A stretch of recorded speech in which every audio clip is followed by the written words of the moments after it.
পরীক্ষায় ফেল করেছে, সমাজে মুখ দেখাতে পারবে না, এজন্য শেষ পথ হিসাবে আত্মহত্যা করে। কিন্তু আত্মহত্যা করা এটা হচ্ছে মহাপাপ। এটা কি? সবাইকে বলতে হবে, এটা কি? মহাপাপ।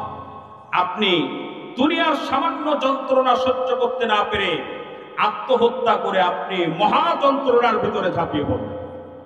এজন্য সবর করতে হবে, আল্লাহ সাহায্য চাইতে হবে। বিপদে আছেন, সেজদায় পড়ে যান, তাহাজ্জুদে নামাজ পড়েন, সেজদায় পড়ে আল্লাহর কাছে সাহায্য চান।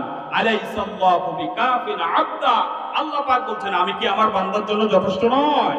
প্রশ্ন করছেন, আলাইসাল্লাহু বিকাফিন আবদা, আমি কি আমার বান্দার জন্য যথেষ্ট নয়? অবশ্যই আল্লাহ আমাদের জন্য যথেষ্ট, ঠিক কিনা? আমার ভাইয়েরা, সুতরাং আত্মহত্যা করা যাবে না। কিন্তু সেই দিন তারা যখন দেখবে বাঁচার আর কোন পথ নাই, জাহান্নামের এই যন্ত্রণাদায়ক আগুনের ভিতরে পড়তে হবে যুগের পর যুগ ধরে, তখন তারা বলবে যে রব্বুল আলামিন আমাদেরকে মৃত্যু দাও।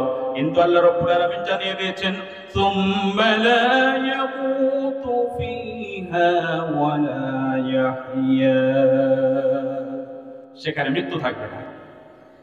জাহান্নামের ভিতরে কেউ বাঁচবেও না, কেউ মরবেও না।